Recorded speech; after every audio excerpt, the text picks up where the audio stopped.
And welcome to the regular meeting of the Recreation and Parks Commission. Nice feedback tonight. Would everyone please stand for the Pledge of Allegiance?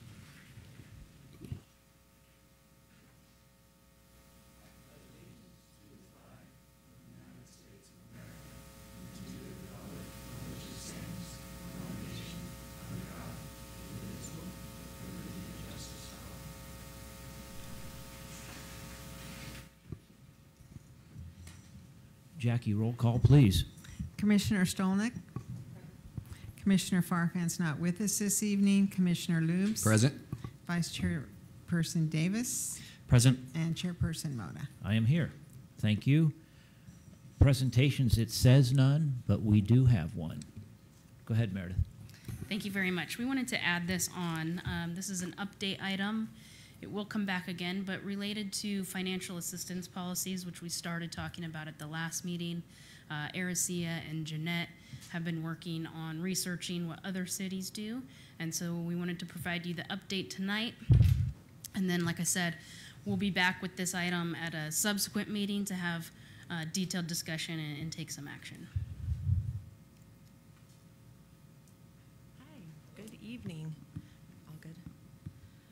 So like Meredith said, Aricia and I have just done a little bit of research on some of the local cities and some not so local and their financial assistance policies, what they look like, and then we have just 3 potential ideas that we want to delve further into and get some more information for. Oh, thank you, Dan. Thanks, we have our own. So today we'll just be going over some other organizations and their current policies, our proposed options, some things that you'll need to consider with those options, and then open it up if you guys have any questions for us. We'd be happy to answer. So we called a variety of cities. So the Long Beach has the Youth Scholarship Program. The funding source is donations for the Partners of Parks, a nonprofit organization. They do require proof of your tax return or income return, residency, and age. And they allocate $150 per year per youth, so it's aged 17 and younger. Torrance has the PACE program. Again, the requirements are tax return, residency, age. However, they do open it up to both youth and seniors in the city of Torrance. And then the amount they allocate varies depending on the amount of funds they have. City of Santa Monica has a financial assistance package. Again, the same requirements, but they do offer $350 per child per year. Hawthorne, they have just a policy currently for their summer swim lesson program only, and it is funded by the Hawthorne Parks and Rec Foundation. Again, same requirements, and then the amount allocated varies based on the need, and the aquatic supervisor determines that one. And then Redondo Beach has a Dream Come True scholarship, which is funded by donations. They require residency, utility bill, tax return, and it's $100 per person per year. Carlsbad, it's called the Opportunity Grant Program. It's funded by both donations and general fund money. They require quite a bit, residency, tax return, W-2, and the last 4 consecutive pay stubs. They actually upped it as well as of today. I found out that they did get the increase to $300 per year, and it's for any Carlsbad resident of any age. So that just got approved by their city council recently. And then the city of Redwood City, they do recreation program scholarship and also partnered with a Gabriel Memorial Fund, which is funded through both donations and that memorial fund. Same thing, tax return, pay stubs, age, and then they do it percentage based on how much they allocate. Do you want me to? I was going to say, I didn't call all the cities, obviously, but those are 3 cities I did contact that currently have no programs in place. So, I took care of one of my slides. So we do have some proposed options, and we took some ideas from the previous cities that we went over and did some research with. And so the option number 1 is actually the 150 is something that can be negotiated. It's just a number we came up with since another city used 150.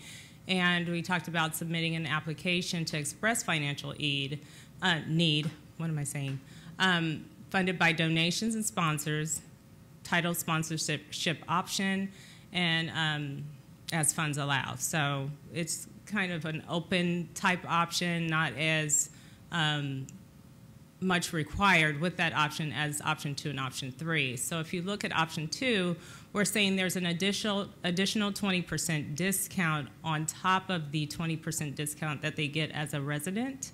So they would submit an application, and then they would have proof based on some of the programs that we discussed before, like the free lunch option or the water utility program. And then also they would have to resubmit an application for proof annually.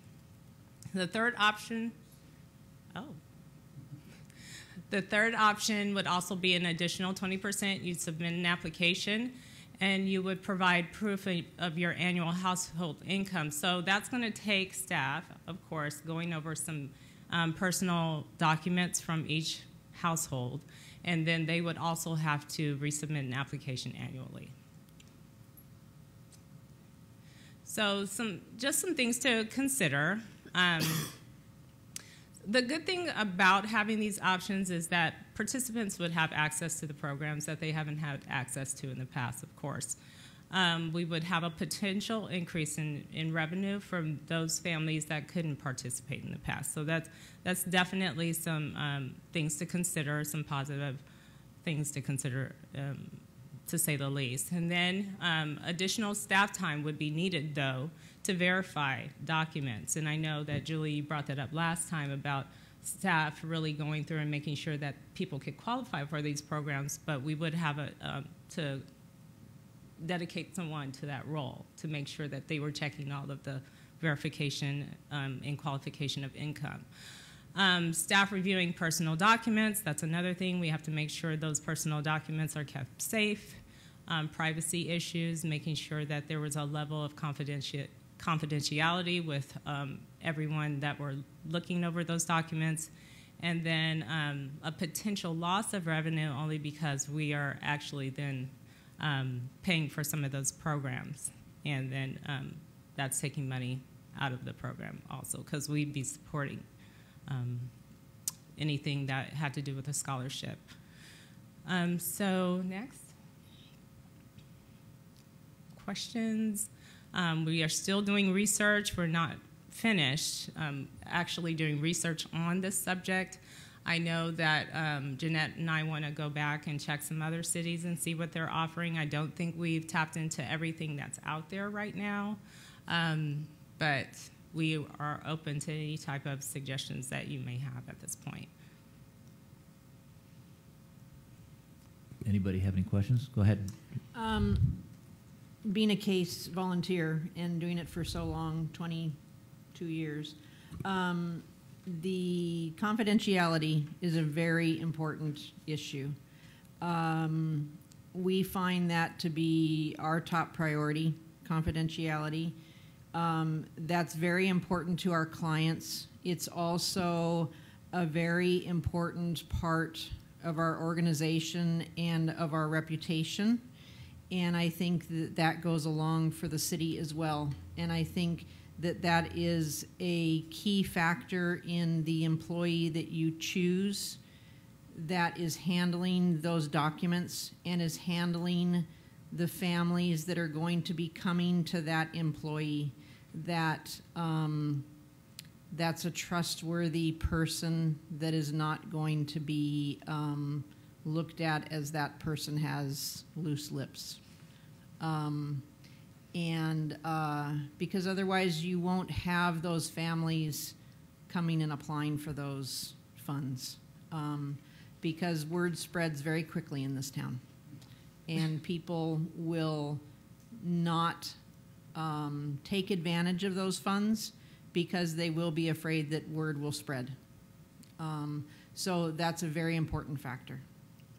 And I think this program would be a very worthwhile thing for our city to offer, because there are families out there that need this assistance.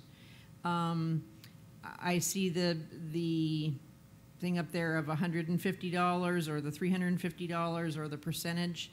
I think we got to look at what like our average class is, you know, and be able to do it to where, you know, the kids maybe are able to get more than one class or more than one camp a year. And take advantage of some things. And I think that it's also something I saw in there that one of the cities offered it for seniors as well. Mm-hmm. I think it would be, we have a lot of seniors that aren't able to afford things as well, and I think including the seniors in that is something that we should look at, not just for the children. Jeanette and I actually discussed that today, and I said Julie will probably bring up seniors. And so, yes, we are looking at programs for seniors too. Okay. Anything else? Okay. Just on that, just a thought. What if a senior has a lot of money? Shouldn't it still be based on income, even if you're a senior, though? It is. They're going Yes, to be it having would to still give be. their Still be tax based on return. income, Yes. Yeah. but applies to seniors. Yes. Got it.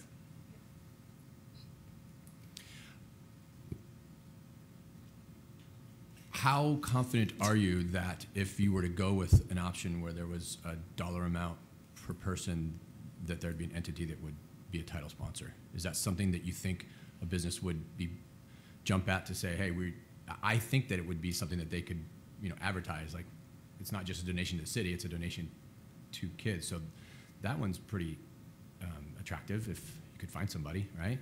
Currently, we get a lot of support from sponsorships for the recreation department, and I think this would just be an added bonus for them to say, yeah, this is something I want to give to. I think the community has been very supportive of recreation, so I think this would be a no-brainer for them.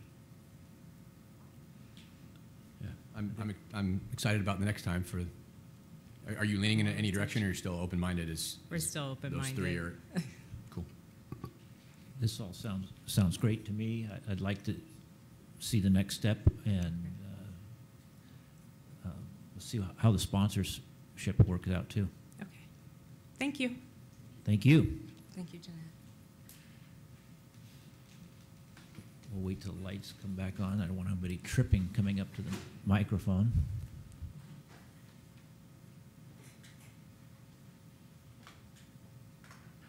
They're coming up. There we go. Thanks, Jackie.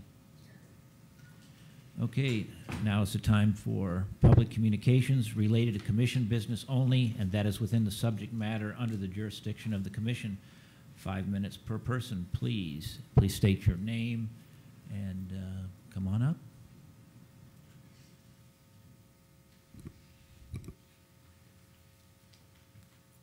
Good evening, everyone. My name is Patrick Stanford, and I am the Assistant Regional Commissioner for AYSO Region 92. We thought we were going to be on the agenda tonight, and turns out that we're not, so we understand you cannot take any action on what I have to say here tonight, but we thought since I'm here, I would still like to go ahead and present this to you. As you are all very well aware, recruitment and retention of volunteers is a huge challenge for almost every group that's out there. Especially AYSO Region 92. We have over 900 players in our regular season, 350 players in our spring season, require a very large number of volunteers to help take care of all those kids. As an attempt to help our volunteer retention, the AYSO National and El Segundo AYSO Region 92, last year we started a weekly volunteer game, soccer game for our volunteers. Game is typically held in conjunction with other AYSO events and shares the field space already allocated to AYSO during our 2 regular seasons. The intent of the game is to encourage our volunteers to get to know each other and to develop a better understanding of AYSO. By interacting in an informal setting, we are able to develop relationships that can turn into valuable long-term volunteers. 2 of our current board members out of 9 stepped up from only coaching last year to being on the board, and due to the relationships they developed during these volunteer games that we had. Well, during the volunteer game, you may have adults that are out on the field and kicking the ball. The game is a fully sanctioned and insured American Youth Soccer Association activity. Participants are all AYSO and Region 92 volunteers, registered and participating. All of them have been fully background checked according to AYSO policies. We'd like the Commission to consider the following motion. as the AYSO volunteer games are beneficial to the operations of the AYSO youth sports program, encouraging volunteerism to the benefit of the youth of El Segundo. Therefore, the AYSO volunteer games are considered to be a division of AYSO Region 92 in relation to the athletic, field facility use, and allocation policy, and will use the AYSO Region 92 status in terms of resident status, youth status, and nonprofit status for priority group qualification and per player fee. Last year, we had approximately 20 volunteers participate in the adult games, with no more than 12 playing on any given day. This is not an attempt to develop a new adult league to compete for players or field space with city-sponsored events. This is an effort to encourage volunteerism, develop relationships between coaches and referees to support good sportsmanship, and to make supporting the largest youth sports organization in El Segundo more fun. We appreciate your consideration of our motion, and thank you for your time and efforts on this commission. Thank you. Okay, thank you. Anyone else? Okay.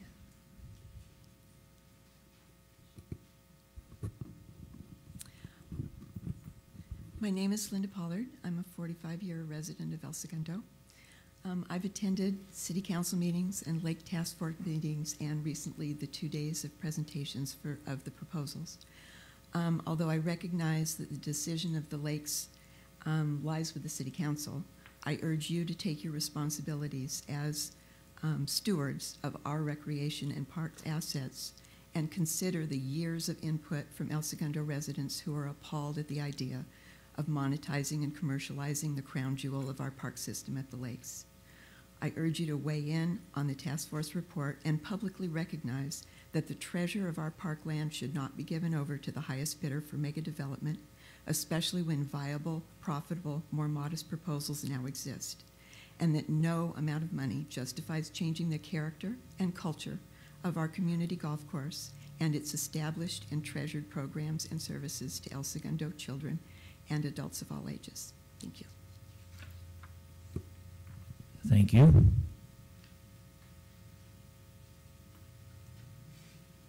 Anyone else? Seeing none, we will close public communications. Any comments? Okay. Consent calendar. Approval of the minutes of the Recreation and Parks Commission regular meeting of July 18th, 2018. Anyone? Move approval. Second. Second. All in favor? Aye. That's 4-0. There's no unfinished business. New business. Consideration and possible action regarding the request for placement of a donated tree with memorial plaque at Memory Row honoring Judith Comar. This is a donation by Lisa Clark. And we have a couple of recommendations. Accept the donated tree and memorial plaque and approve the placement at Memory Row, and or alternatively discuss and take other action to this item. I'm going to assume that Christopher is going to take this one. Correct. Thank you. Yes, we received this application from Lisa Clark several weeks ago. We've had discussions. We have not selected a species of tree or exact location, but Memory Row is the preferred location for a donated tree, and it meets our requirements and policies and so forth, so we're looking for approval. Do we have any questions for Christopher? I was kind of looking over the policies and the application form. Under the person honored community contribution, there's none. Going back to the policy, it's to commemorate citizens who have provided significant service and extraordinary contribution. I'm also, I'm a 54-year resident, and I don't recognize either of the names. Not that that matters a whole lot, but was this person even a resident? My understanding is the person that wants to make the donation is a resident for her mother, who is not a resident.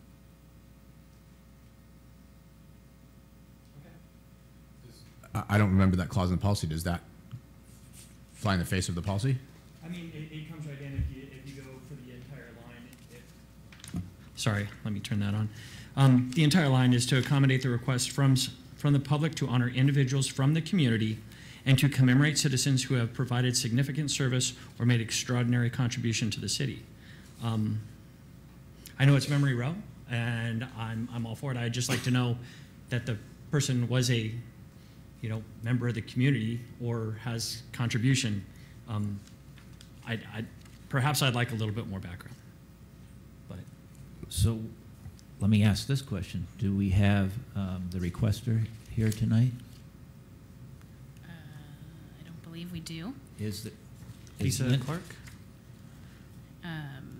And I would say this too, that, with Tree Musketeers closing their doors recently, this is almost new territory as far as the trees in Memory Row for us. So it's possible that our policy might need to be reviewed and sort of updated more in line with what Tree Musketeers was administering out at that same section. I get it. We want the trees we want the trees here. We definitely have to update that policy then to work in the Tree Musketeer philosophy. I think the part that Lee's talking about pertains more to a park memorial donation. Like there's a tree for my grandfather in Rec Park itself, which is Park Memorial. If you read in the second paragraph, it says requests that do not qualify for a park memorial donation under this policy may be referred to alternative memorial programs such as the Tree Musketeers Memorial Row program, which I think is the Imperial Row, which is what this would qualify for. Exactly. Which is possibly a person that doesn't make a contribution to the city would go over on that. I don't necessarily have a problem. I just, at some point, I'd prefer Memorial Row not look perhaps like a cemetery, so to speak. And, just get a little more background from people, just to make sure they are at least members of the community. So that way when we look at it, we can understand, a little more background to who the person is. But maybe that's just a review of policy. I really don't have a problem with this person necessarily having the plaque and donating the tree and all that. It's just at some point I'd like to see that we get a little more background information on the individual. Okay. And and I've always asked when we have somebody that's requesting something, I'd like to see the requester at the meeting, actually here requesting. So let's try to make sure that happens in the future. Christopher, do you have a standard? I noticed in the policy that all costs are included by the resident for the planting. That includes the labor. You have a standard 2 hours or something that you dedicate to that as well, or? We have not. Our park staff does do the installation, but we have not included that. Do you find the planting of one tree to be get in the way of other operations, or is it's such a small task that it's insignificant to your operations? It's fairly insignificant. Thank you. I'm sorry. And do you want, separate from the policy, separate from this, if someone, will it enhance the area? Is this something that you think is a positive thing just for this, you're going to pick a new spot, but if we have one of these a month, is that a good thing for the area? Does it become, is there a threshold that we shouldn't go past where it's like, we don't want another tree in the area. This is too much, or this is becoming, we haven't reached that threshold yet and you're still in support of this? I am. Okay. But we do have some limits there. We have the overhead power lines, and we've got Imperial Highway and so forth, and we do have limited space, so to speak. But at this point, you're still recommending? Correct. Approval. Okay. Thank you. And I'm sure you're going to pick the proper species of tree, so there's not. I know Absolutely. that that's what you're going to do. So I have no problem at all with this, but I really would like to look into that policy, and let's update it if we can. I know we can. Is there a motion? I'll move approval. I'll second it. All in favor? Aye. That's 4-0. Thank you. Number 2, consideration and possible action regarding a proposal to accept a donation from local artists to design and implement a mural on the basketball wall located at the Recreation and Parks basketball courts. Recommendations: review, comment, and approve mural on the basketball wall located at the Recreation and Parks basketball court. Or 2, alternatively, discuss and take other action. Good evening again. Hi, Ericka. I'm going to introduce both Brandon and Neil up here to do this presentation. But I did want to let you know that Brandon did come to the arts group, and they did a presentation there to offer up an art on our wall on the, I think it's the back basketball court at Recreation Park. So it's a blank wall. You have a picture there. So I will let them take over and do the presentation. The arts group was very in support. They were in support of the project, and they also voted on the art.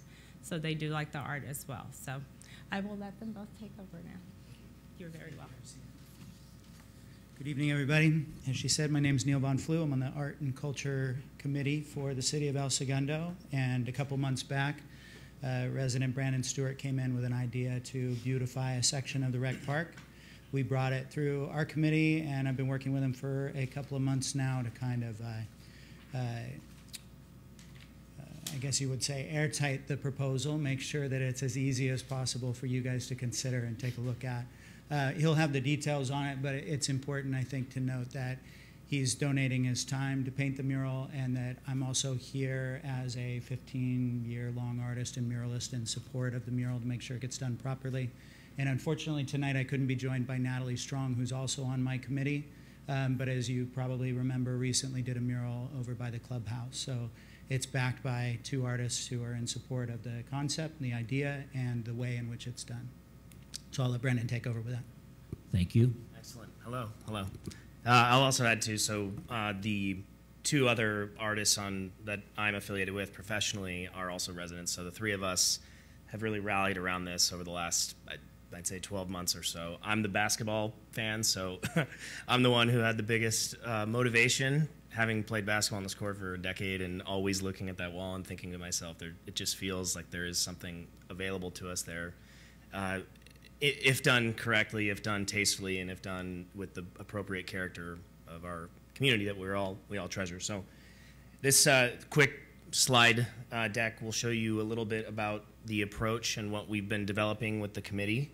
And the next slide is, hopefully some of you are familiar with this wall. You do have to enter the court to go right up to it.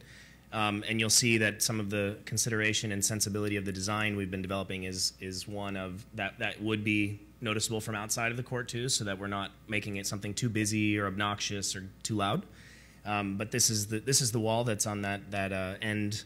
I guess that'd be the south end of the basketball court right there, which again to me just screamed out as maybe a potential canvas. The next slide presents the approach we're recommending. This is after a few rounds of ideas. We had a handful of them. Our concept, what we're proposing here, is one that's just rooted in this aviation heritage that we all know is so central to El Segundo. And I think the sensibility. This picture I actually took from this distance because I wanted to give a little bit of an idea of what it might look like if you were somewhere else in the court, and then you can imagine on the other side of the fence, you'd still be able to tell that this is a plane. You'd still be able to read the typeface and understand that that's kind of the intention of the piece. This is a comp obviously, but the color choices that we would like to propose, and we'll, as we move into that final design there. Which would be this step. We're proposing an off-white there with this bold black or deep navy plain silhouette with then typography that also sits in that same black-white color. So Very simple, very classic, very timeless. I want to stress that because I myself wanted to make sure it's something I thought in 10 years I'd want to show my twins and still be proud of, and nothing that's too busy or too going to clash with maybe something that we may not be as excited about in the years to come. The next couple slides present our approach. How do we actually do that? And Neil has been unbelievable in taking us through that. Naturally, the first step is prepping the wall, getting it to a place where it can be painted. If you're familiar with it, it's pretty ridged, right? It's very ridged right now. So that's going to have to be prepped. And I've been having a conversation with a mason who can come in and get that done for us. Then and then this is where we'll tap heavily into Neil's 15 years of experience and Natalie, who's done this literally in Rec Park before. But I know one approach that we can take is you project it on the wall and then you apply. That's the way that you can apply the paint. Probably take about 2 days for us to do. So the cost, we think, just based on my conversations with Neil, the exploration we've been having into how to do this as efficiently and as easy on everyone here as possible, it's going to be about $1,200 to make that wall really clean and polished, ready for preparation. $200 for the paint is what we propose. Labor, we're saying free. The art director who designed that actual design, again, is a resident here, and she and I can't wait. We actually talk about it all the time, how fun it's going to be to get out there and do this. And donate our time, and then I had to throw in a little decades of enjoying it will be priceless. I want to hit on this note here about the sponsor. So we've been having pretty ongoing conversations with Bill Rowan, who I know everyone is familiar with, and we are as well personally, just from our home. Actually, both of the two places we've lived here in El Segundo, my family, but. He's super supportive of this. He's obviously involved in a variety of other things that happen here in the city, and he felt like it was a great idea, and as it materialized, said he'd be very interested in knowing how he can support it, what he can do to cover that cost, so it doesn't cost a penny to the city, and then there'd be an element that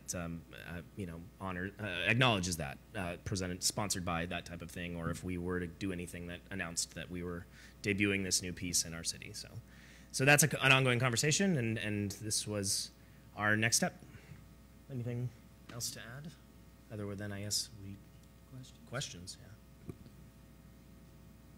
Anybody? Go ahead. Just real quick, as far as the preparation afterwards, and we talked about on the other mural that's done in Rec Park as well, is there going to be like an anti-graffiti or a top coat or something to that effect? So one of the benefits of that wall in particular is it's a north-facing wall, so it gets very little direct sunlight. There wouldn't be a lot of fading. It would last for a long time. Graffiti wasn't necessarily a consideration, but a clear coat could be applied for sure. Okay, great. Sir? Thank you. I realize it doesn't face the south, but as a basketball player, a full white wall, might that be a glare issue on that court? Even if it's not directly, I don't know, it feels really white if you're shooting that direction. Sure. So two thoughts on that, I would say. One is that was one of the considerations with looking at it from making it a little off-white. We want to make sure that doesn't feel yellowish or like it's gotten soot or something on it, but we think the off-white might mute that a little bit and give it a little more of a classic feel. The other thought, because I've spent a lot of time sitting there thinking about this. There's no rim. You're never facing the wall. So the only time you would, I guess, would be if you were going a long way. Yeah, you were shooting from this side, but you're running the other direction. So typically, I think your perspective is going to be. I think it's going to be here and off in the peripheral, but I think it'll really make a nice statement piece when you enter the court and feel like we brought some of our character into that space. Can you renovate the inside of that building while you're at it? I don't know what's inside that building. So. Sure. You don't want to know. What are you going to be facing that with? Because I was wondering if you were going to be leaving the ridges, because I used to own a sign company, and I was looking at that, and I thought that whole wall is ridges. So what are you going to be facing that with?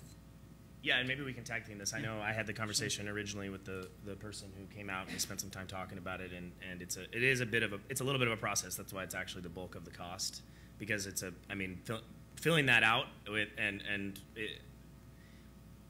it's not my specialty, but I know there's a full process to it that he felt very comfortable he could handle. But I don't know if you've had any more experience with that than me.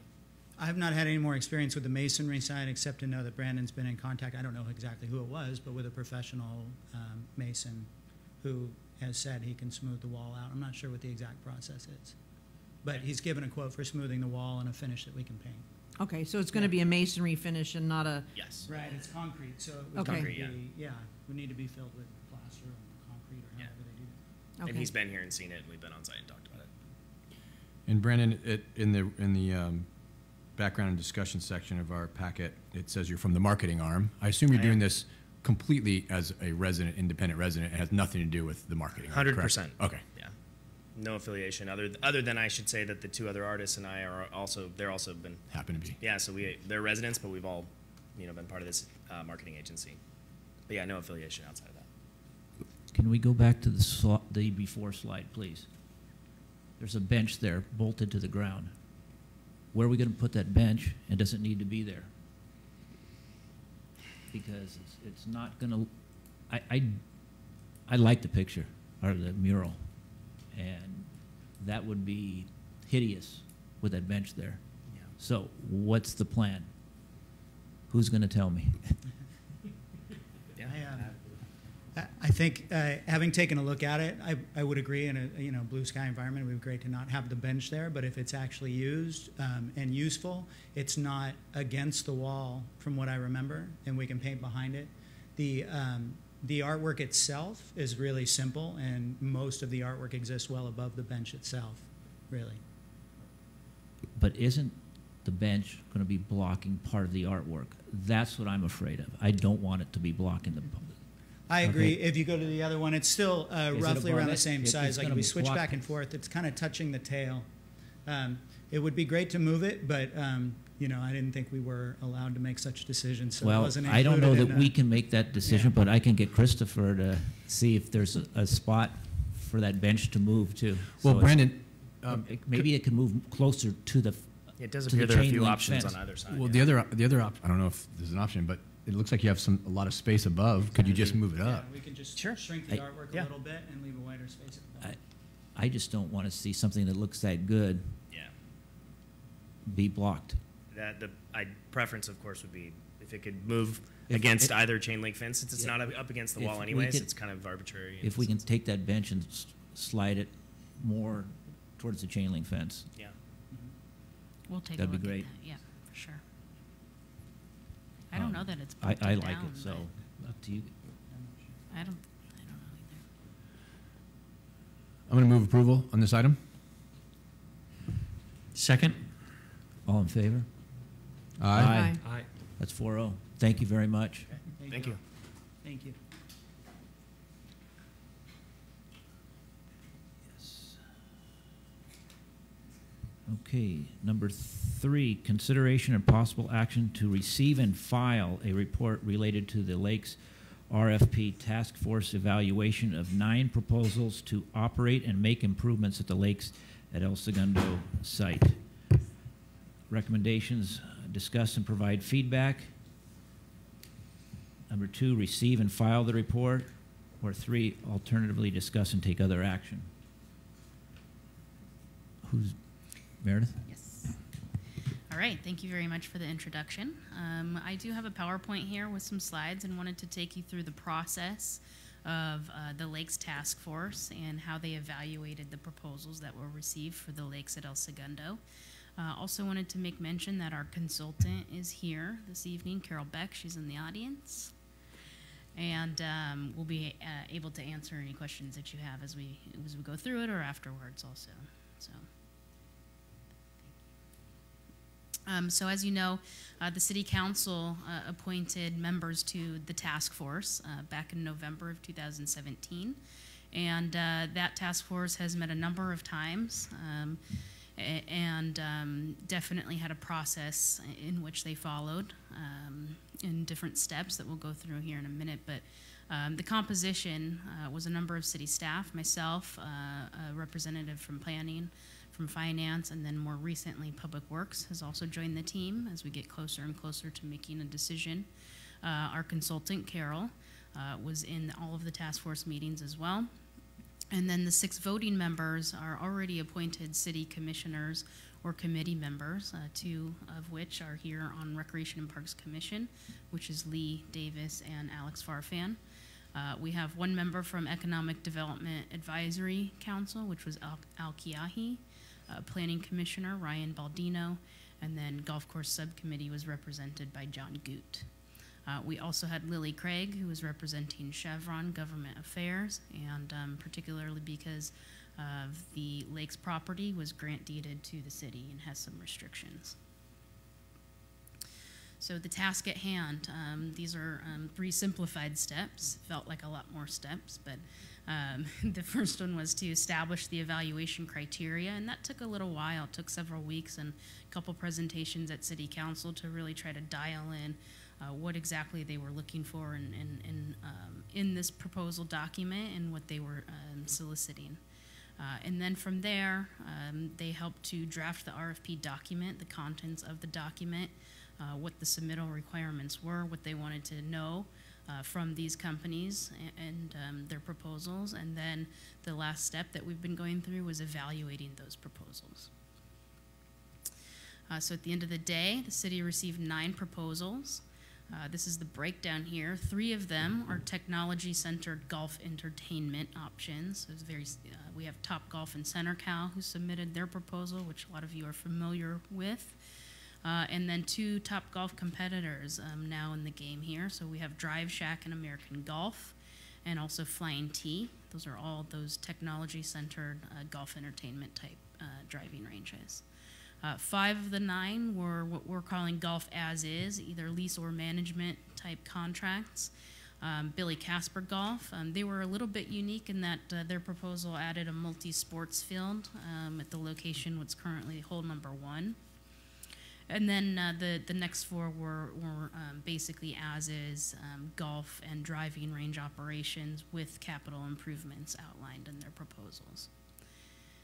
And then we had one non-golf entity submit a proposal, and this was called the Sanford Ventures, and it incorporated an outdoor amphitheater proposal surrounded by a public park with some event center and retail component to it as well.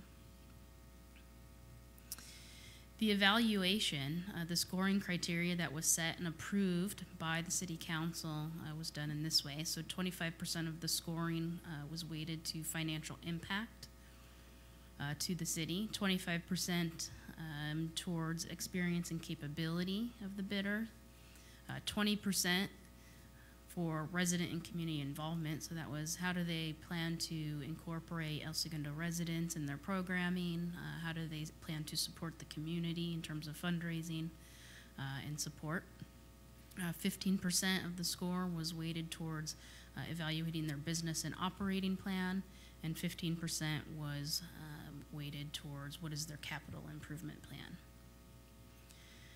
So the task force went through a first round of scoring. Each individual task force member had a score sheet, took all 9 proposals home with them, and over the course of a couple weeks went through that and brought their scores back to a meeting.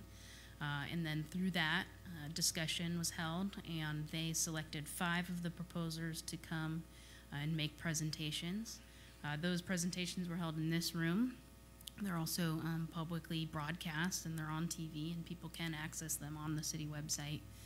And then the next round of scoring based on those presentations and reviewing the proposals again, the task force met and ended up with their recommendations and ultimate rankings, and what they will be presenting by way of myself and Carol to City Council is basically the top 4.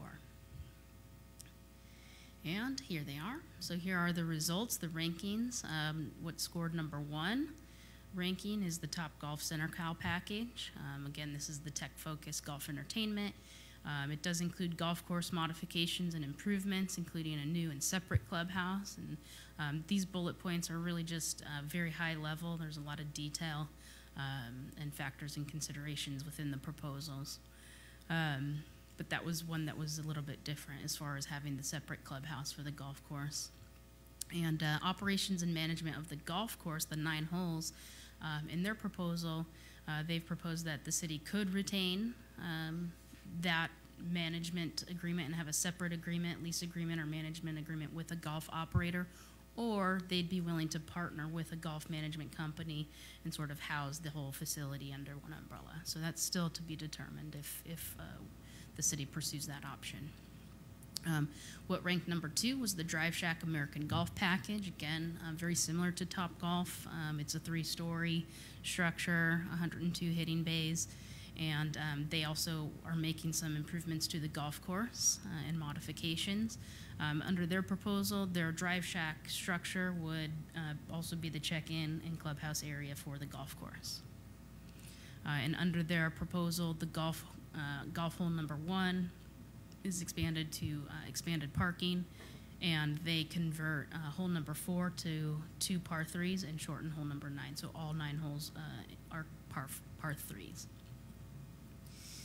And then their golf operator is American Golf, which is actually owned by Drive Shack. American Golf is a very well-known large golf management operation, and they are one company now.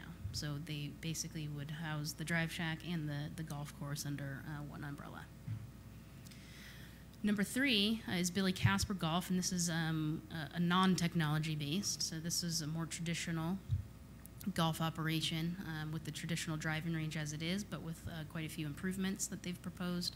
Their golf course and clubhouse modifications include a focus on a youth academy and some STEM educational aspects in terms of and how it relates to golf and education that way.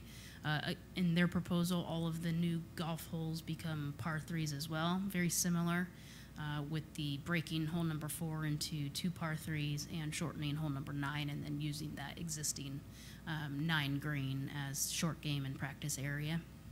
And this one, again, was unique because they added the sports field to where the existing hole number 1 is.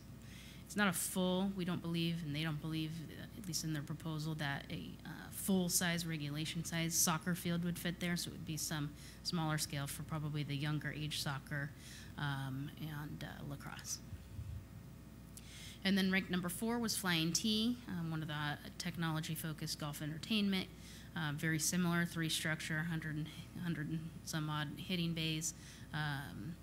And their golf course modification improvements were similar to Drive Shack in that the way that they would house the clubhouse and check-in area for the golf course under that facility. Although they did not give any details at the time in their proposal on specific golf course improvements, other than they would work to with the city and with the constituents to work through that process. And they are suggesting that they would partner with a golf operator and take on the golf course and driving range operations under one umbrella. So where the next steps are is we have engaged a third-party financial analyst who's reviewing financial statements, and we do this so that their balance sheets and things of maybe sensitive nature are kept confidential. As you know, this process with the task force was a very public process, and that's a little bit unique in something like this. So this was one way where we can get more information. We'll get those findings and that report from that individual before the city council meeting.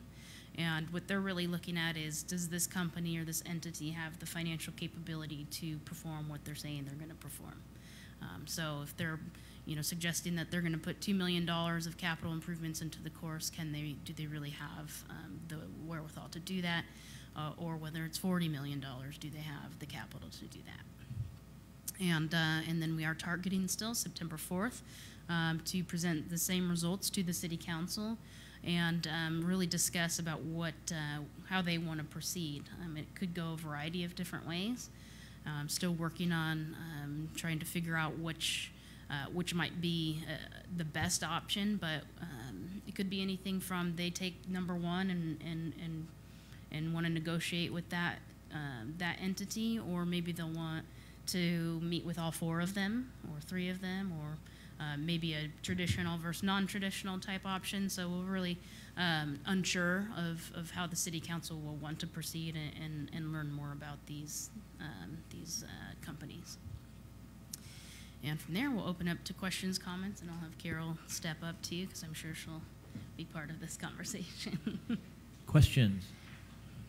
I also want to mention too, Lee's here. You know, he's been part of this process the entire time. So if you wanted to add anything, Lee, you certainly can. No, I mean, it was one of the more thorough cases done, you know, in a public forum. We met enough times and heard enough comments and were able to ask enough questions and get results. I think it's about as thorough as it gets. But I was happy with the process, and it'll be interesting to see where it goes from here. I will pass this down the line too. If you didn't get a chance to read the proposals, this is a financial summary, so it gives you more details on that financial impact piece, and that's largely why you see 3 of those large entertainment type venues, is because their financial package is pretty substantial. Questions? Dave? I don't have any. Julie? Lee, just to ask you, out of the 9 that were presented, and only Billy Casper being the only true golf-based company that was up there, what made that stand out amongst the true golf companies? Personal opinion or group opinion? Group opinion, I guess. I'll kind of give you both, because Billy Casper had strong support from a number of people within the community. It incorporated some people that had been in the golf course before. It was a hybrid, in my opinion, between a youth soccer field and a golf course.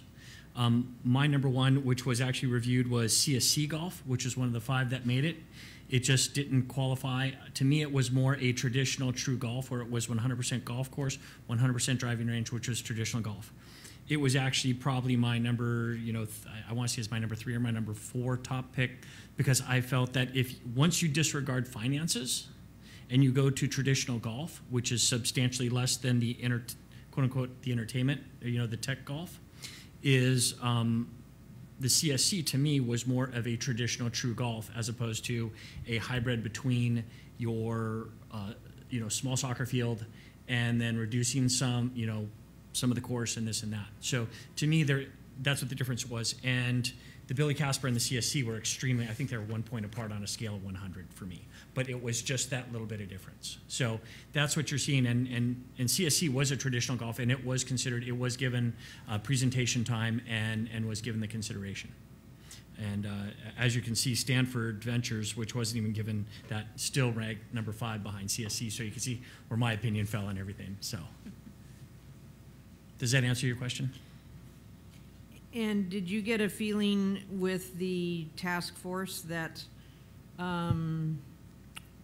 things are progressing more on a financial basis over? My feeling was that we were only there because of a financial reason. There is a $5.6 million debt on a bond that turned into a loan for that facility. So if there weren't that financial responsibility to the city, we wouldn't have been there deciding. We would have had business as usual. And that would be fine, but the way the objectives were established and the way everything had progressed over the last 25 years, there was a large debt, and it is financial. And to answer your question, absolutely it's financial. If you look at on the presentation, our evaluation criteria was largely, I think 25% was based on finances, and the rest were kind of, and there was another 20, I think, % experience and capability. Experience and capability, which goes back to, can you provide for those financial responsibilities? So to answer your question, absolutely, it was based on it, and I'll even take you further back to the golf manual. The golf manual, in literally page 1, paragraph 2, you know, which was written at the concept, the redevelopment of the course, specifically states that this course is there to provide recreation and financial support to the city of El Segundo. So that concept was in the actual manual. So needless to say, we had a lot of time to read over a lot of materials, and it's not an easy decision on any one side. You know, I personally, for my personal use in the future, as I move towards retirement and want to play more golf, I would love to see traditional golf.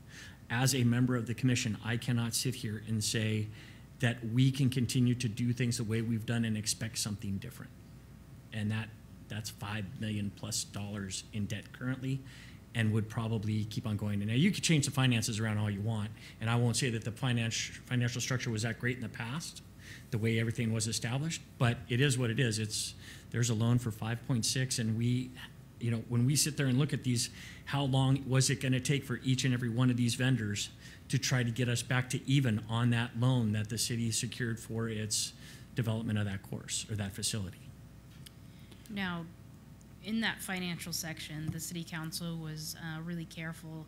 You know, the original terminology on the evaluation criteria was financial return, and they really wanted it to say financial impact. So it's not that you got higher scores because it's more money necessarily. You know, really what financial impact that section means is it a sustainable operation, because what we don't have right now is positive cash flow to pay down the debt. We don't have a capital reserve fund to make any improvements at the golf course as it approaches its 25-year life. So that's what the city council is looking at, self-sustainability. But you know, it's obviously, you know, above and beyond it is bonus to the city, and the city really could use the funds in whichever way they felt most suitable for that, and that'll be up to the city council to decide, is to go with an option that is sustainable, that could pay down the debt if they find that to be a priority, that would have ample reserves to make improvement, that has this entity to come in and put $1 million to $2 million or more into the facility. That would be considered financially sustainable. So that will be a big part of the discussion, is financial sustainability enough on the financial impact section, or do they like to see that above and beyond and the funds to be used in some other way, whether that's within Parks and Recreation or not is to be determined.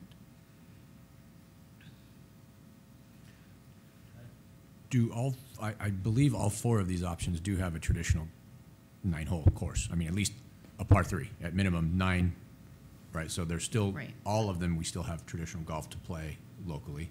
Yes. I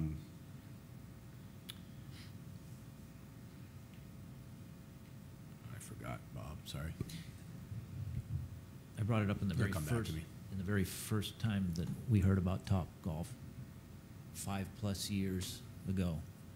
Are any of these proposals adding lights to the course?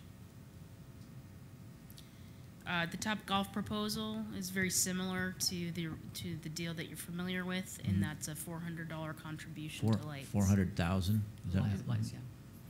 Was it 400,000? Yes, Top Golf is the one that clearly defines that they would night light the golf course. The others have a contribution. They haven't clearly spelled out exactly how that would be used. It could probably be subject to negotiation if that's something the city wanted. But they have, when the one page sheet that Mayor just gave you, hopefully pulls those things out that you could go through quickly and see what was defined. But that's okay. But to your question, Bob, are you the 400,000? Top Golf is the only one that said they'd put in 400,000. they're the only one that clearly spelled out we will The other night one light said the that golf we'll- course. The we'll others talk say about we it. will put $2 million in or $3 million in. They didn't necessarily detail out exactly, just knowing the bunker work needs to be done and saying they would address golf course improvements and giving a fairly substantial sum towards the golf course. Lee, in your meetings that you went to, I know you went to every one of them. Did lights ever come up at all? The lights were mentioned. The lights were a very big deal early. I think they were I think even Top Golf has allowed for the lights if the operator feels that it's going to be, cost effective. And they're more than happy to do it if the operator in the city wants it. But on the flip side, it's my feeling that we would have to do, a feasibility study is the 400 plus the actual operation of the lights. Are we going to get that many people?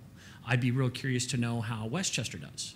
And you know, that's a local community that does put lights out on the course and has done it for a while, and they've established, you know, through American Golf, that exact criteria. The lights to us wasn't quite as big because night golf isn't necessarily as big. I want to go back and answer your question about traditional golf. And what we call traditional golf is that you've got, you know, the golf course, and then you've got a driving range with individual bays. We have basically that with all of them. It's just in the entertainment, your bays are set up for 6 people, and then you hit, you know, into a driving range for points, credit, or whatever. But you know, and with the Topgolf, the #1, and any one of the other entertainment-based or technology-based companies could allow time in which a traditional range was set up, where you take that bay, make it a one-person bay, which would be traditional, where a person could take a ball and then hit it out into the range and practice your game. So, you know, it's not necessarily you can have it, it's just that you're enhanced with all the other stuff that a, you know, technology-driven bay would have. All 4 options have putting green practice area? I believe they all have them. Some of them enhance them quite a bit. Yes. Is that correct? Correct. And Chevron is in support of all 4 of these? Yes. Or meets the criteria of their donation to the city, Right. basically. These top 4 do, yes. Those were the other 2 questions I forgot.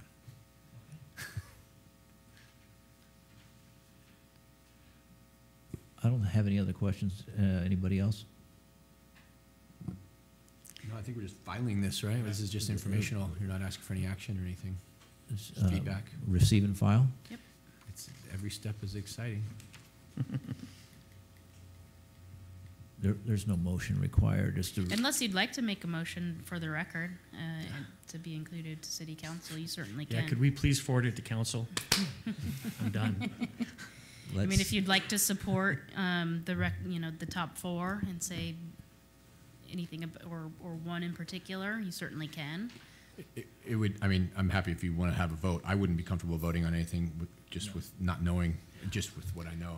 Yeah, I mean, I would hope that the commission here is in support of the work that the commission did. I'm sorry that Alex isn't here to weigh in, but you know, I would think the support came down to everyone coming together, putting a combined vote. The reason why we have a numeric system like you see here is literally we had a bunch of criteria. We all evaluated it. It all came in. We gave our 1 through 9. It was averaged out. I mean, it was pretty thorough all in all. So I mean, I would encourage the commission to endorse the numbers as seen. You know, just the top 4 would be ours. But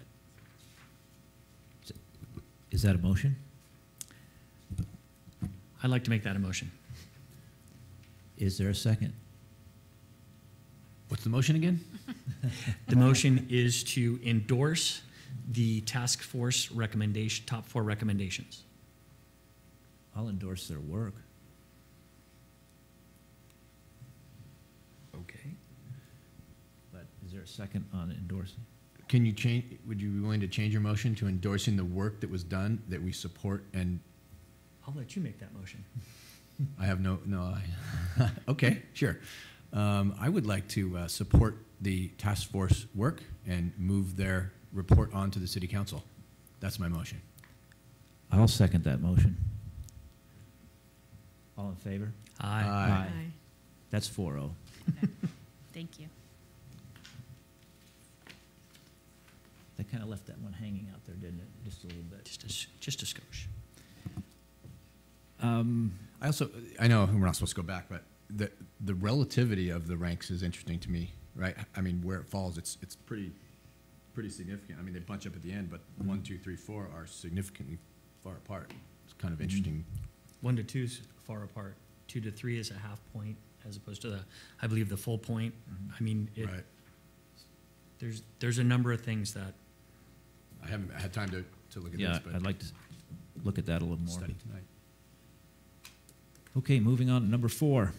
Consideration and possible action related to reviewing pros and cons with regards to changing the 2018 holiday tree lighting event from the past annual time and location on the first Thursday in December during the evening at the City Hall Plaza to an event resembling the centennial tree lighting held in 2017, which would change to the first Saturday in December and relocate to Library Park. Fiscal impact, $34,560.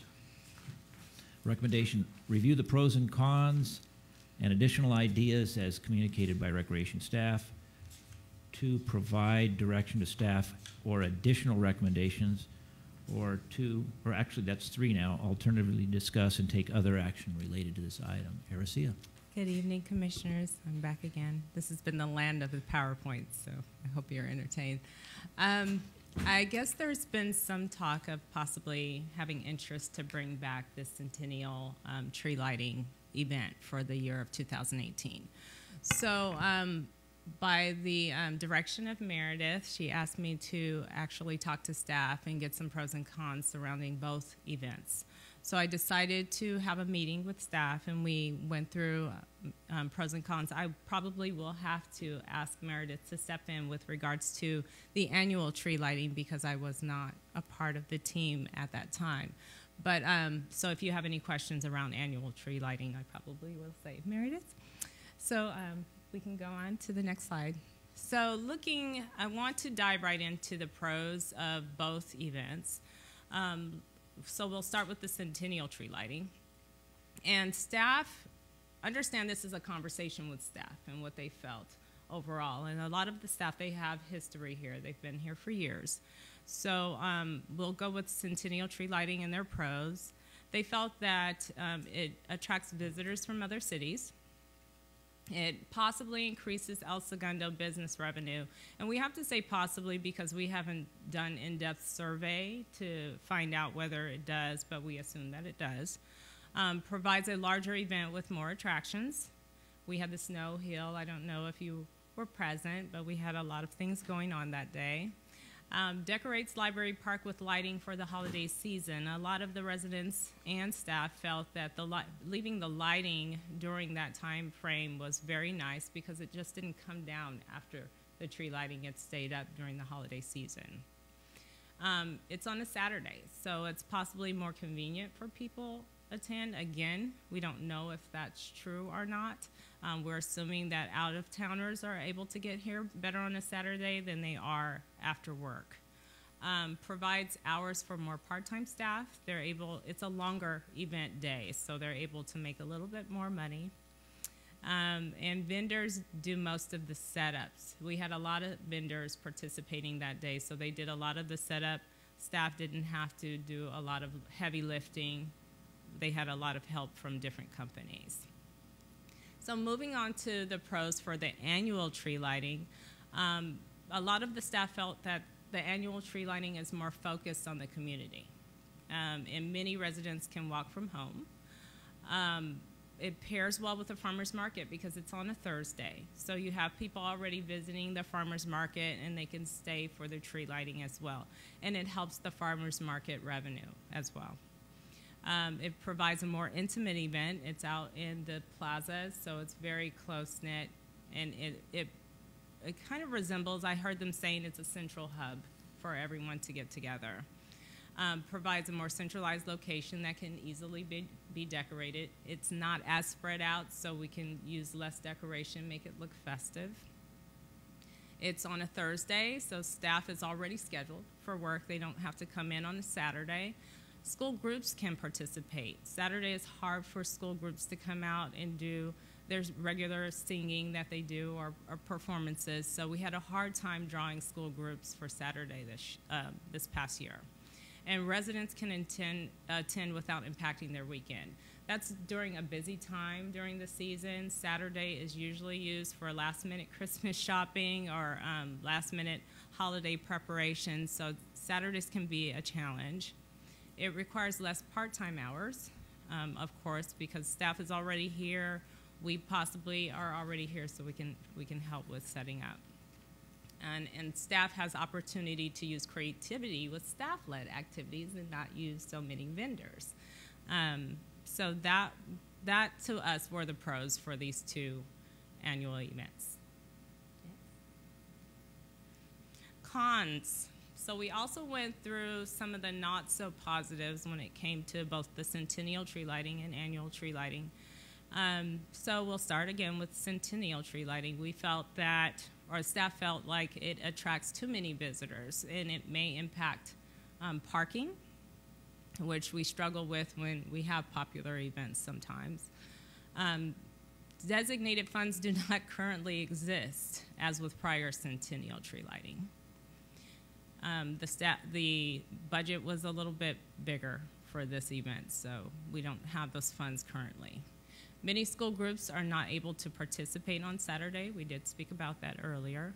Location is dark and needs a lot of lighting. So I don't know, I know you looked at your budget, but you see that lighting is a big part of the budget when it came to the centennial tree lighting. And Meredith and I did bounce back and forth, possibly taking some of the lighting away, but it was dark even with the lighting out there. So we feel that if you take it away, it will be even darker out there. Location needs a lot of activities to fill in the large space, so it won't appear empty. It requires more part-time hours, so that means more budget. It's much more expensive than the annual tree lighting, obviously. Cons with the annual tree lighting: it's a smaller event. It may not attract as many individuals from surrounding cities. I don't know if that's a con or a pro. It's on a Thursday. Working households may be challenged with getting here on time. If they're working out of town, getting here during that 5:30 hour might be a challenge. The event space is small, and we have larger attractions. It would be more staff-led activities. Staff will not have as much opportunity for more hours. We won't need as many staff members, so we won't have to use them. The actual tree is much smaller, so the viewing may be less impressive to attendees, if we see that's a con. Next. These are 3 possible options, and then I do have one that the staff is suggesting, or what our preference would be. We have option 1, keep the tree lighting as it has been for the annual tree lighting. Option 2, recreate the centennial tree lighting. And option 3, move the annual tree lighting to Library Park. Staff would prefer to revert back to the annual tree lighting as it was in previous years, mainly because of the expense, and we're not quite sure of where the funding will come from at this point. And so we are looking for any suggestions or any direction with this so that Meredith could have enough information going forward as well. Comments, concerns? Thank you for the report. And questions? I'm sorry, I was reading it, the last sentence you said about option 3. Mm-hmm. That's the staff recommendation, or staff recommendation is just 1? Option 1 is our staff recommendation. We tried to come up with maybe we could still decorate the tree out there in Library Park and make it kind of like the option 1. The only thing with that, or the problem with that, will be we still need the lighting. Wait, I'm confused. So you would, option 1 would be out here, but you would still put the lights at Library Park? No, if we did option 3, we would still decorate the large tree out at Library Park instead and have the tree lighting out there. It just wouldn't have all of the events, but we have to remember that the lighting was the most expensive part of that. So it still would be $22,000 and some change.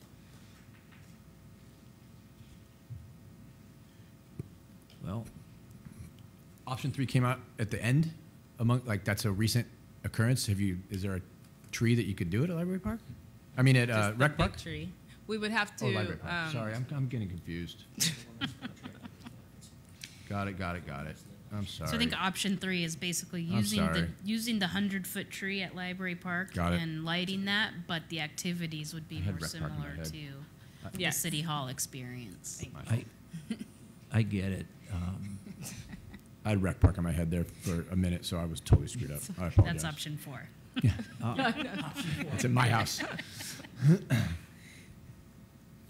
we have opinions up here or questions? I'd like to hear opinions. And Opinions questions. or questions? I'll take both right now. Here we go. I've got opinion. I really like option one. I think the intimacy of having it in the quad area along with farmers market is great. I will tell you that I love the tree at the Centennial. I thought it was a great display for the Centennial year. I'm more of a traditionalist. When I see that tree in here during the farmers market, it reeks of hometown Christmas. And that's my personal opinion. I won't even go to the finances because it's 3 times more expensive for the other options, 2 and 3 times more expensive. So we've already gone through our financial meetings. We've already talked about where we're going to spend money that we don't have. And we've set our priorities for it. To throw something else in, that's $20,000.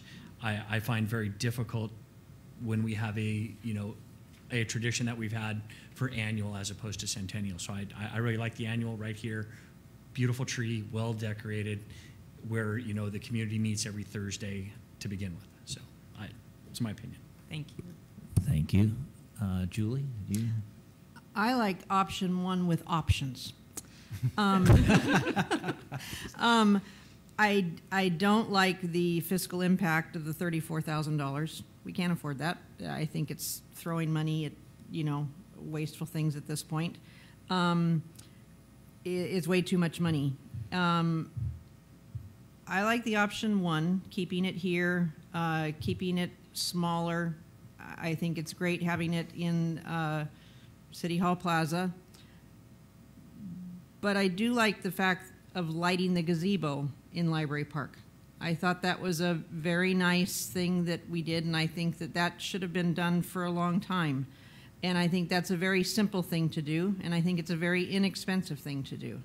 And I think that was a very simple and a nice option, and it was well liked. Okay. And so that would be an option for option one. The thing that I did not like that happened last year by having the tree lighting down there, you had a very lonely menorah that was left here in City Hall Plaza that stuck out like a sore thumb, and it was just a lonely menorah. It shouldn't have happened. And so I think the Christmas tree and the menorah need to be together in City Hall Plaza. And I think having the school groups here during the week is a better thing. It's a nice thing to have all the kids here singing. And on the weekends is too hard with the sports and with all of the different things that the kids are involved in. To try to work that around on weekends is too hard to bring it together. I don't think we have to worry about bringing the surrounding communities together. This is our community event, so I don't think we have to worry about whether the other surrounding communities can make it. So I would go for option one with options, but I think that we ought to look into lighting the gazebo, because I think that was really nice. And I think we can do more lighting within the City Hall Plaza, not just the tree, but I think we can add more lights to all of the trees that have been planted here in the plaza and light this up more and make it more festive. So I think that we can do a better job here and make it more community-centered. Thank you. Thank you. Dave? Lee, did you want to say something real fast before I go? Was the lighting that was in the gazebo, is that owned by the city or was that rented? Last year it was part of the installation from the vendor, although the previous year our parks crew did it in-house. So we own, so we could do it lights. without having to rent. Correct. I concur with both commissioners. I don't even need to talk now. Want to make that a motion? That we go with option one and forward that on? You mean option one with options? Option one with options. I like it. Sure, I would like to go with option one with options. I'd like to second. All in favor? Aye. Aye. Thank you. Thank and, you. It'll be nice getting it back here. Thank you. Thanks. We'll call Santa. Okay.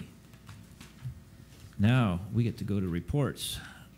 First one up is Aquatic Subcommittee. Lee? The subcommittee, if you actually go into Meredith's stuff, she talks about it. We did meet. We have set up we're setting up a strategic committee to talk more about the goals of the facility to make sure that all the needs are being met of not only the El Segundo wet residents, but Wiseburn as well. And we're moving ahead with the ribbon cutting on the 29th and a grand opening later in the fall. So that's it. Okay. Did you want to add anything? Okay, great. Golf Course Subcommittee.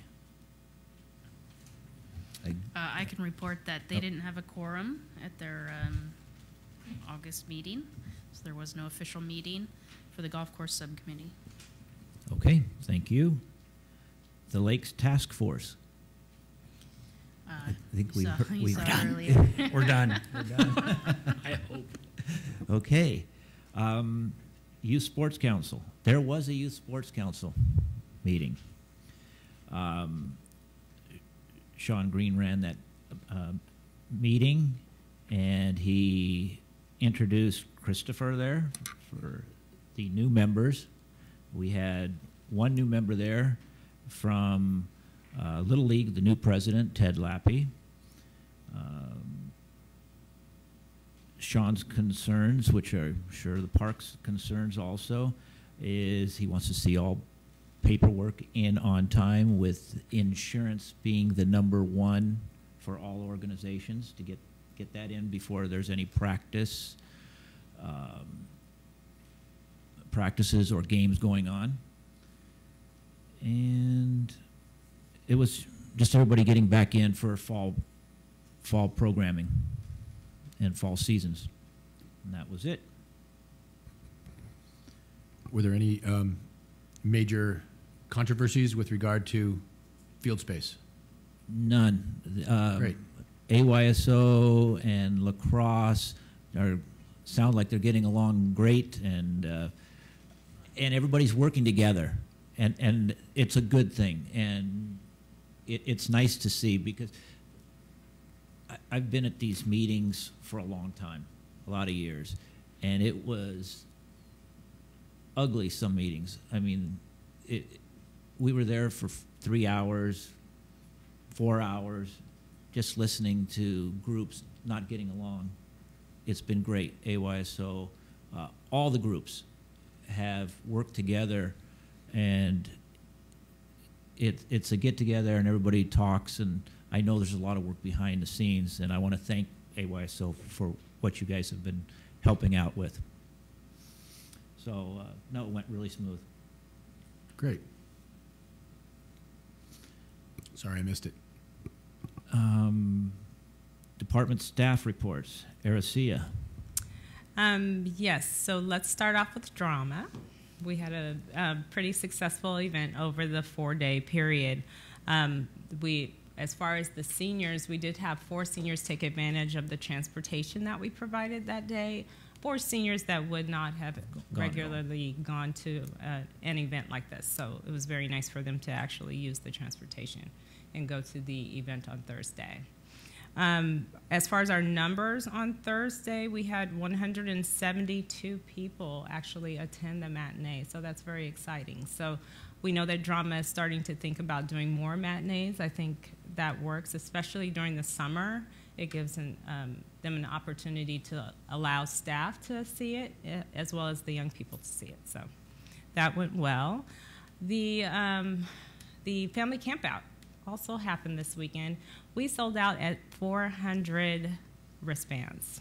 So we actually had a wrap-up meeting fairly quickly today. We're talking about the event for next year because we had an interest on social media. I think over 1,500 people were actually interested in the event. Knowing that we can't accommodate that many people, we're just trying to find a way to accommodate more. So we're trying to come up with ideas for next year already. So yeah, we're getting pretty popular over here in recreation. I don't know. We might have to close the doors or something, but it's pretty exciting so far. So that's all I have from recreation side. We're tying up the summer. We're going into Halloween frolic. Halloween's already here. So, yes. Good stuff. Any questions? Thank you. Christopher. You have my report, and I'll take any questions. One updated item is West Coast Arborists will be back in town next week to restart tree trimming and some tree removals. We've got some streets lined up. We have Memory Row lined up as well. I had one quick question, and that was, has the heat affected trees or plants in the city to any significant degree this summer? It definitely has. That intense hot spell we had Did we lose a lot? fried some trees, and that's Beyond recovery? Some will, yeah. It'll take some time, but that's happened all throughout Southern California. Right. So I was wondering. So it's one of those you got to wait and see how many of them can make it back versus Correct. ultimately fail. Hopefully not too many. Right. But more Memory Row. Thank you. Dan O'Toole. Good evening, Commissioners. You have my report in front of you. What's interesting is on page 2 of our key performance indicators, I saw something here that looked kind of interesting, and it says that our average view duration is 3 minutes, 29 minutes, 3 minutes and 29 seconds. We've had 36,474 views, and that's kind of interesting for 30 days for our station. So that's El Segundo TV on YouTube. I'll be glad to take any questions. Not necessarily a question, but a comment, is that I'm hearing a lot more people that I talk to in the community saying that they're watching, that when there's a council event, they're not necessarily so in tune to come into the council meeting, but they're able to just sit there and watch it at their discretion, and it's really helped inform a lot of them, and even cut down on some of the comments that come back to me or questions that come back to me. Hey, what happened? So, thank you very much. Thank you. Okay, thank you. Department Director's Report. Meredith. Yes, thank you very much. You have my report. I'd be happy to take any questions that you have on any of those items. And a couple other items. I wanted to just give you a heads up and keep an eye out that soon you will be receiving an email from our city. I think it's coming from the city clerk's office. And the city's moving to have all of our commission and committee members have actual city email addresses for the purposes of conducting any sort of city-related business or discussions. And so there'll be some communications and instructions that come out with that. And the reason for that is in the instance that the city received a public records request and needed to produce any communications that an appointed member has related to city business, that if it's in your personal email, then your personal email is really subject to search and could be quite cumbersome. So I know this commission doesn't really interact probably a lot with your personal email addresses with residents or anything like that. So it should be a pretty minimal impact, but all that instruction will come to you. Is that going to be a requirement? Yes. So can you have it forwarded to a different email? Is it possible to set stuff up? It's just something else to go and check. Yeah, and I've expressed that also. I think what they'll be able to do, I'm not sure about the forwarding, because if that really circumvents or doesn't really tackle the issue that they're concerned with, but they will help you set it up like on your phone so you can have it as another inbox. That's what I'm trying to say. Yeah. Okay. We're not supposed to enable your behavior to continue using your personal, so. But if you have questions, there'll be somebody that you can contact with those questions. The other thing I wanted to thank Lee. He represented the commission at a technology visioning workshop that the city, the technology committee hosted, and reached out to our commission chairs, and Bob passed the torch to Lee, and Lee represented this group, and That was very interesting. It was really kind of an overall conversation about where constituents and staff believe that technology can sort of take the city into the future, and talking a lot about communications and processes and being more efficient. So that was an interesting workshop. So thank you, Lee, for being there. Any questions? Just a comment. I noticed towards the last page of your items here, there was a 8th year anniversary for Meredith Pettit. Congratulations. Oh, yeah. That's right. Thank you. Time flies. As long as we're doing that, and I'm a big staff person, can we had Henry Munoz, maintenance crafts worker, 1 year. Yep. Meredith, we just talked about, for 8 years. Tyler Fujii, 10 years. Yes. Joseph Casillas, parts maintenance supervisor, 11 years. It's great. Yep. And one that Aricia in her report promoted Karen Gorin from the clubhouse to recreation leader 4. Great job. Yes. You go into the clubhouse, you get to see her. So great work. Thank you. Thanks. Okay, go ahead. I just had one quick question. Sure. With regard to the Campus El Segundo shade structures, is that something that we'll have a chance to weigh in on possibly in the process? It says it's yeah. under.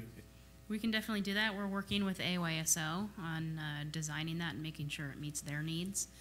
We've received their donation for that project, and we can definitely bring back that scope. That'd be great. Idea. Sure. Thanks. And the last thing, Aricia, you said there were 4 seniors that attended. Well, let's start. Yes. And let's get it out there a little earlier. But great. We are to commissioner comments. Commissioner Stolnak. Julie. I don't have any tonight. Okay. Commissioner Farfan is not here tonight. Commissioner Lubes. I wanted to recognize both Lee and Alex for their time on the task force committee. All committees and commissioners volunteer and do various things, but then there are occasions when some of you, I haven't been one of those, who go above and beyond and spend a lot of hours. So I just wanted to thank Alex and Lee, kind of like Bob with the fee committee a couple years ago that just takes months and months and meeting after meeting. So Lee, thank you very much for representing the commission, and hopefully I'll remember to thank Alex. And then I also wanted to thank Brandon. It's so nice that we have people who want to beautify our city that come to us and say, can I make this wall better? It's pretty cool. So I just want to thank Brandon and his 2 friends who are going to do that. That's neat. That's it. Thank you. Vice Chairperson Davis. Piggyback onto that, Brandon and Neil Von Flew. I love the idea of going out there and doing that. I think it's, it falls in concession where it's well managed, and I really just love that. The technology committee that Meredith mentioned, I actually enjoyed it more than I thought I would, because it was very interesting to see not only what they're trying to do with technology, but more about the process to get it to the technology and how the technology could take it further. So it was eye-opening for me to see part of that. So I want to thank you for letting me have that opportunity. And then in Meredith's notes, I did notice the Acacia Park RFPs are out there. I look forward to seeing those in the future, because as we all understand that's a work in progress, and I think it's going to be very positive. So thank you. Okay.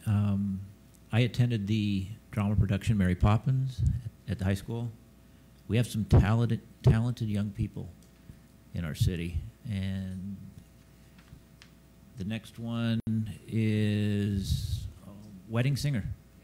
Wedding Singer. So be ready for that. And that's it for me. Public communications related to commission business. Seeing none, we'll close public communications, and we'll adjourn to the next regular meeting on Wednesday, September 19th, 2018 at 6 p.m. Thank you, everyone.